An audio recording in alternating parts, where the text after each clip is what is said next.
Two great mysteries dominate our lives, love and money. What is love is a question that has been endlessly explored in stories, songs, books, movies, and television. But the same cannot be said about the question, what is money? It's not surprising that monetary theory hasn't inspired any blockbuster movies, but it was not even mentioned at the schools most of us attended. For most of us, the question, where does money come from, brings to mind a picture of the mint printing bills and stamping coins. Money, most of us believe, is created by the government. It's true, but only to a point. Those metal and paper symbols of value we usually think of as money are indeed produced by an agency of the federal government called the Mint. But the vast majority of money is not created by the Mint. It is created in huge amounts every day by private corporations known as banks. Most of us believe that banks lend out money that has been entrusted to them by depositors. Easy to picture, but not the truth. In fact, banks create the money they loan, not from the bank's own earnings, not from the money deposited, but directly from the borrower's promise to repay. The borrower's signature on the loan papers is an obligation to pay the bank the amount of the loan plus interest, or lose the house, the car, whatever asset was pledged as collateral. That's a big commitment from the borrower. What does the same signature require of the bank? The bank gets to conjure into existence the amount of the loan and just write it into the borrower's account. Sound far-fetched? Surely that can't be true. But it is.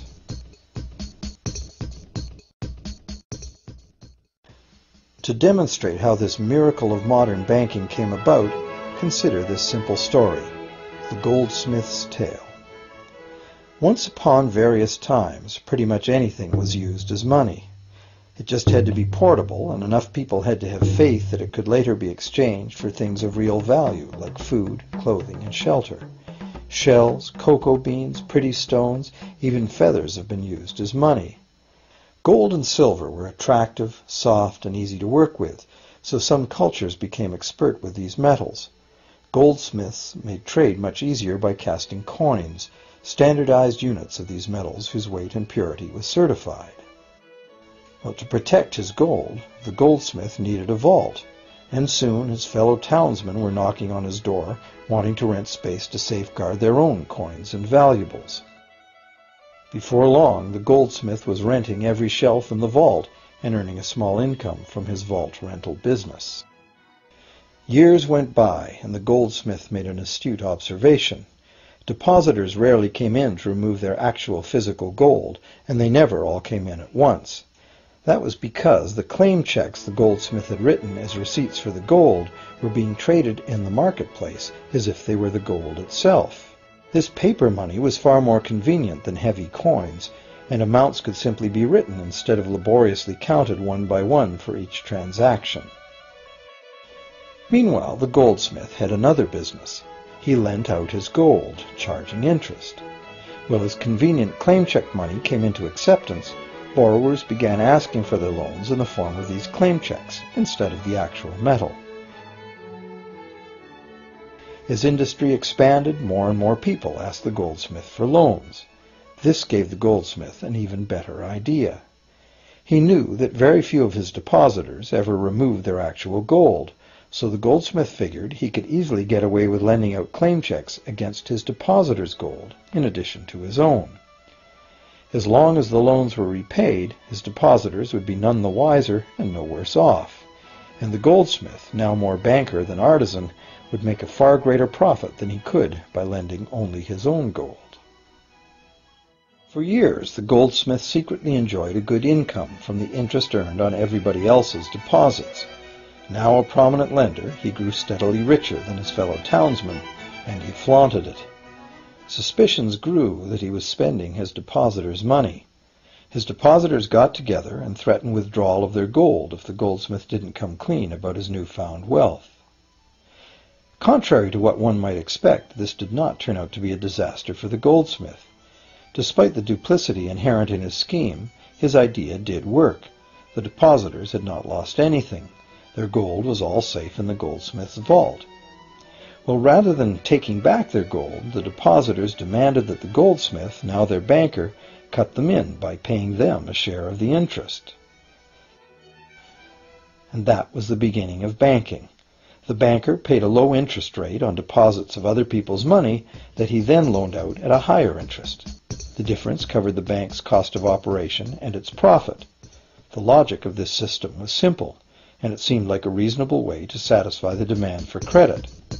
However, this is not the way banking works today. Our goldsmith banker was not content with the income remaining after sharing the interest earnings with his depositors, and the demand for credit was growing fast as Europeans spread out across the world. But his loans were limited by the amount of gold his depositors had in his vault. That's when he got an even bolder idea. Since no one but himself knew what was actually in his vaults, he could lend out claim checks on gold that wasn't even there. As long as all the claim check holders didn't come to the vault at the same time and demand real gold, how would anyone find out? This new scheme worked very well, and the banker became enormously wealthy on the interest paid on gold that did not exist. The idea that the banker would just create money out of nothing was too outrageous to believe, so for a long time the thought did not occur to people. But the power to just invent money went to the banker's head, as you can well imagine. In time, the magnitude of the banker's loans and his ostentatious wealth did trigger suspicions once again. Some borrowers started to demand real gold instead of paper representations. Rumors spread. Suddenly, several wealthy depositors showed up to remove their gold. The game was up. A sea of claim check holders flooded the street outside the closed doors of the bank. Alas, the banker did not have enough gold and silver to redeem all the paper he had put into their hands. This is called a run on the bank, and it is what every banker dreads. This phenomenon of a run on the bank ruined individual banks and, not surprisingly, damaged public confidence in all bankers. It would have been straightforward to outlaw the practice of creating money from nothing. But the large volumes of credit the bankers were offering had become essential to the success of European commercial expansion, so instead the practice was legalized and regulated. Bankers agreed to abide by limits on the amount of fictional loan money that could be lent out. The limit would still be a number much larger than the actual value of gold and silver in the vault. Quite often the ratio was 9 fictional dollars to 1 actual dollar in gold. These regulations were enforced by surprise inspections. It was also arranged that, in the event of a run, central banks would support local banks with emergency infusions of gold.